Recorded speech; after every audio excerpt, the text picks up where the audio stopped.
बिस्मिल्लाहिर्रहमानिर्रहीम। अस्सलाम वालेकुम स्टूडेंट्स। आज हम लोग अपना लेसन नंबर 41 स्टार्ट करने वाले हैं, that is anthropology and development. हम लोग पहले भी इसके बारे में बहुत सारा पढ़ चुके हैं। आज हम लोग ये देखेंगे कि जब एंथ्रोपोलॉजिस्ट डेवलपमेंट की फील्ड में जाते हैं तो उनसे क्या क्या चीज़ें एक्सपेक्ट की जाती हैं, एक्सपेक्टेशंस कौन कौन सी लगाई जाती हैं एंथ्रोपोलॉजिस्ट के साथ। कॉमनली तो ये एक्सपेक्ट किया जाता है कि एंथ्रोपोलॉजिस्ट जो है वो डेवलपमेंट प्रोग्राम्स को जो है वो असिस्ट करेंगे अपने एंथ्रोपोलॉजिकल पर्सपेक्टिव्स के थ्रू। जो भी उन लोगों ने एक अपने पर्सपेक्टिव सेट किए थे उसके थ्रू वो डेवलपमेंट प्रोग्राम्स में जो है वो हेल्प आउट करेंगे। उसके बाद एंथ्रोपोलॉजिस्ट से ये एक्सपेक्ट किया जाता है कि वो सोशल जो होती हैं ना, यानी कि सोशल जो भी हमारी फॉर एग्जांपल सोशल थिंग्स के बारे में जो है वो उन लोगों को वो है एड्रेस करेंगे, यानी कि उन लोगों के यानी कि सोशल चीज़ों के बारे में बात करेंगे रादर देन टेक्निकल एस्पेक्ट्स। क्योंकि जो एंथ्रोपोलॉजिस्ट होते हैं उसका काम, उन लोगों का काम सोशली होता है, टेक्निकल के साथ उन लोगों का कोई लेना देना नहीं होता। टेक्निकल एस्पेक्ट जो है ना वो डेवलपमेंट के जो प्रोफेशनल्स होते हैं वो उन लोगों का काम होता है। फिर उसके बाद ये चीज़ एक जो है वो जो तवक्को की जाती है एंथ्रोपोलॉजी से। एंटीसिपेटेड का मतलब होता है, एंटीसिपेट का मतलब कि किसी चीज़ को तवक्का करना, ठीक है, किसी से कोई जो है वो एक्सपेक्ट करना। उसके बाद ये एंटीसिपेट किया जाता है एंथ्रोपोलॉजिस्ट से कि उन लोगों को किसी भी प्रोजेक्ट के सॉफ्ट एलिमेंट्स के बारे में, यानी कि हसास हिस्सों के बारे में जो है वो ख्याल उन लोगों को रखना चाहिए, ठीक है। लेकिन ये एक्सपेक्टेशन जो है ना ये कोई बहुत अलग चीज़ नहीं, मतलब ये दूसरी चीज़ों के साथ, दूसरे एस्पेक्ट से, दूसरे टास्क के साथ ये मर्ज हुई हुई होती है, ठीक है। यानी कि इसमें बहुत सारे टास्क जो हैं वो आ जाते हैं। फॉर एग्जांपल कि अगर एंथ्रोपोलॉजी से ये एक्सपेक्ट किया जाता है कि वो हमें रिपोर्ट दें किसी भी डिवीजन ऑफ लेबर क्या है किसी भी एरिया की, या उनको जो है वो प्रेफर, या फिर वो ये बताएं कि किसी भी इलाके में जो कल्टीवेटर्स होते हैं वो किसी स्पेशल टाइप ऑफ क्रॉप को ही क्यों प्रेफर करते हैं। तो इसलिए इस काम को करने के लिए, इस रिपोर्ट को तैयार करने के लिए एंथ्रोपोलॉजिस्ट को क्या करना पड़ेगा कि ऑर्गोनोमिस्ट से जो है वो कोलैबोरेट करना पड़ेगा। ऑर्गोनोमिस्ट होते हैं वो जो सॉइल की स्टडी करते हैं ना, वो उन लोगों को हम लोग ऑर्गोनोमिस्ट कहते हैं। उसके बाद ये है कि एंथ्रोपोलॉजिस्ट को उन लोगों से ये एक्सपेक्ट किया जाता है कि वो ऐसे सवालों के जवाब दें जो कोई ना कोई हमें एक्शन करने की तरफ लीड करते हैं, ठीक है। यानी कि अगर किसी ने कुआँ खोदना है तो ये नेसेसरी होता है कि पहले एक ग्रुप बनाया जाए जो कि एक लेबर की तरह कंट्रीब्यूट करें, और उसके बाद वो ग्रुप ये रिस्पॉन्सिबिलिटी भी ले कि वो इसके जो है वो ऑपरेशनल होने के बाद, यानी कि जो हमारा जो वेल होता है उसके चलने के बाद इसको मेंटेन करने की रिस्पॉन्सिबिलिटी भी वो संभालें। हालांकि एंथ्रोपोलॉजिस्ट ने क्या करना होता है, ये सारे काम उन लोगों ने नहीं करने होते, ठीक है। एंथ्रोपोलॉजिस्ट जो होते हैं वो फील्ड ऑफ डेवलपमेंट जस्ट इसलिए इंटर हुए हैं कि वो कल्चरल फैक्टर्स के बारे में बता सकें। क्योंकि जो डेवलपमेंट ऑर्गेनाइजेशंस थी उन्होंने ये शुरू-शुरू में ये महसूस किया था कि जो भी वो प्लान बनाते हैं वो ठीक तरह से वर्कआउट नहीं कर पाया। क्यों? क्योंकि वो जिस तरह की वो एक्सपेक्ट कर रहे होते हैं उन लोगों को वो रिज़ल्ट नहीं मिलता, क्योंकि कल्चरल फैक्टर्स की वजह से, क्योंकि कुछ कल्चरल फैक्टर्स जो होते हैं वो हिंडर करते हैं, वो रुकावट बन जाते हैं उन लोगों की गोल्स को अटेन करने में। तो एंथ्रोपोलॉजिस्ट जो होते हैं वो उन लोगों को पहले ही किसी कल्चर की सिमिलरिटीज़ और डिफरेंसेस के बारे में अंडरस्टैंडिंग दे देते हैं, ताकि कोई भी कल्चरल फैक्टर जो है वो उन लोगों की प्रोग्रेस को हिंडर ना कर सके। उसके बाद है एंथ्रोपोलॉजी की कंट्रीब्यूशन कौन-कौन सी होती है डेवलपमेंट में। एंथ्रोपोलॉजिस्ट का काम जो है वो यूजुअली वो यही होता है कि वो लोकल नॉलेज का और जो लोकल लेवल पे जो प्रैक्टिसेस होती हैं उनको वो हाईलाइट करते हैं, ठीक है। यानी कि कोई डेवलपमेंट प्रोग्राम किसी इलाके में होने वाला है तो वो वहाँ के लोगों की नॉलेज, वहाँ के लोगों को जो लोकल नॉलेज होगा, वहाँ के लोगों की जो लोकल प्रैक्टिसेस होंगी उनके बारे में वो हाईलाइट जो है वो उसको कर देंगे, अवेयरनेस दे देंगे डेवलपमेंट प्रोफेशनलिस्ट को। एंथ्रोपोलॉजिस्ट क्या करते हैं कि वो इंडिजिनस नॉलेज और जो प्रैक्टिसेस होती हैं वो ये कहते हैं एंथ्रोपोलॉजिस्ट के, जो इंडिजिनस नॉलेज, जो लोकल नॉलेज होता है, जो लोकल प्रैक्टिसेस होती हैं या लोकल लेवल पे जो सोशल इंस्टीट्यूशंस हैं उनको पहले हमें कंसीडर करना चाहिए। उसके बाद हमें कोई डेवलपमेंट या मैनेजमेंट के लिए का जो काम करना है उसके बाद हमें उसके बारे में जो है वो प्लानिंग करनी चाहिए, ठीक। उसके बाद क्या है कि interaction between the so called experts in the modern sector. क्योंकि जो डेवलपमेंट के जो भी करना चाह रहे होते हैं वो एक्सपर्ट्स होते हैं तो वो मॉडर्न सेक्टर से बिलोंग करते हैं, ठीक है। और उन्होंने जिस लेवल पे जो है वो डेवलपमेंट करनी होती है वो लोकल लेवल होता है, ठीक है। तो ये करने के लिए जब डेवलपमेंट कर रहे होते हैं तो जो एक्सपर्ट्स होते हैं उनकी और जो लोकल लेवल होते हैं उन लोगों के आपस में जो है ना वो इंटरेक्शन होना चाहिए, ठीक है।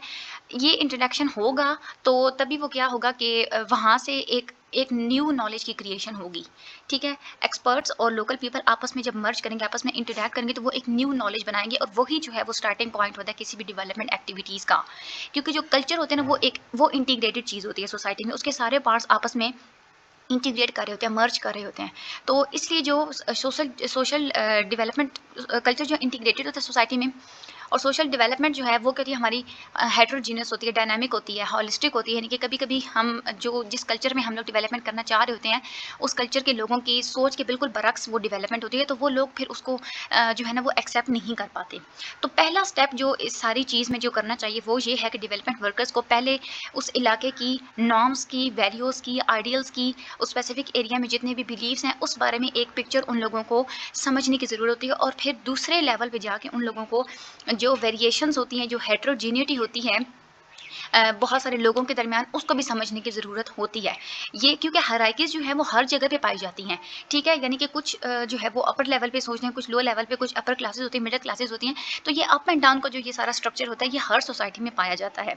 इसलिए ये बहुत इंपॉर्टेंट होता है कि सबसे पहले आप उन हायरार्कीज़ को समझें, और उसके बाद कोई भी आप चेंज लाना चाहते हैं उसको आप लोग प्लान करें। The manner in which certain groups are left outside decision making process also deserves attention. कुछ मतलब कुछ आप कभी-कभी ये समझते हैं कि आप लोगों ने कोई डेवलपमेंट करना चाहते हैं तो किसी एक ग्रुप के को आप लेके जो है वो डिसीजन मेकिंग प्रोसेस बना लेंगे, ऐसा नहीं होता।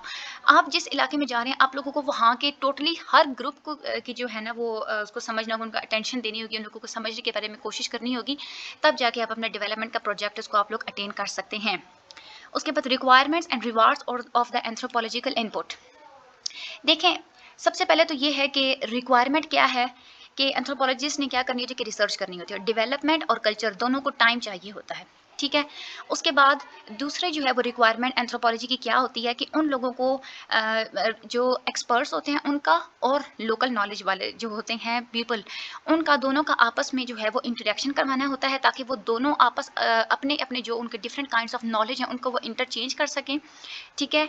और उसके बाद जो डेवलपमेंट एजेंट्स होते हैं वो कुछ सिखा सकें जो लोकल पीपल्स को, ठीक है? ये सारा काम जो है ना, इसमें एफर्ट भी चाहिए होती है, और इस काम में जो है वो रिसोर्सेज भी चाहिए होते हैं, ठीक है? अब जो है वो दूसरी बात ये है कि जो एंथ्रोपोलॉजिस्ट जो भी काम करते हैं ना, वो उनका एंटीसिपेटरी होता है नेचर में, यानी कि वो मुतवक्के होता है कि ये चीज़ें हो सकती हैं।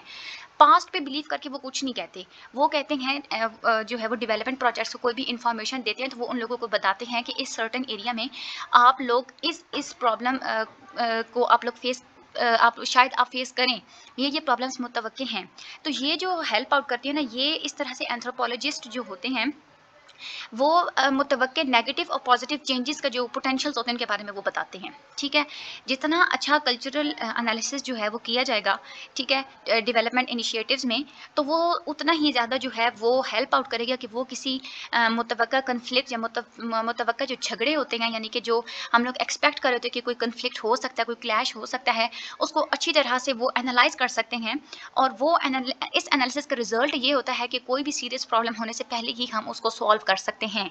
ये तो आप लोगों को भी पता है ना, कोई भी प्रॉब्लम, कोई भी आप जो सोचते हैं कि कोई भी हमारी कोई क्लैशेज़ हो सकते हैं, तो उस क्लैशेज़ से मुतवक्का जो भी चीज़ होती है, उससे बचने के लिए आप जो है वो पहले ही उसके जो कुछ होते हैं ना, मतलब पहले आप स्टेप्स ले सकते हैं, प्रिवेंटिव स्टेप्स आप ले लेते हैं, ठीक है? तो ये इस वजह से जो है वो एंथ्रोपोलॉजिस्ट के क्या होती है कि वो एंटीसिपेटरी इन नेचर होती है। तो ये आप लोग एक दफ़ा अच्छे तरीके से हैंड आउट जो है वो रीड कर लीजिएगा। थैंक यू सो मच, और चैनल को प्लीज़ सब्सक्राइब कर दीजिएगा। जितने भी लोग मेरी वीडियोज़ देख रहे हैं, अल्लाह ताला आप सब लोगों को कामयाबियाँ दे। आप सब लोगों का बहुत अच्छा जो है वो ग्रेड आए, A+ ग्रेड आए आप सब लोगों का, मेरी तो कोशिश यही है। बट देखें, एक ही दफ़ा जो भी आप चीज़ सुनते हैं ना, तो वो चीज़ आप लोगों के ज़हन से जल्दी जो है वो निकल भी जाती है, ठीक है? तो आप लेक्चर सुनते हैं तो मैं आप लोगों को ये टिप देती हूँ कि आप पहले एक दफ़ा जो है वो लेक्चर सुन लेते हैं जब, उसके बाद आप तकरीबन अगले दिन, यानी कि ये साइंटिस्ट की भी रिसर्च है, जब आप कोई चीज़ पढ़ते हैं तो 24 घंटों के अंदर-अंदर जब उसको एक दफ़ा दोबारा सुन लेते हैं, तो वो आप लोगों के ज़हन में जो है वो ज़्यादा देर तक रहती है, ठीक है?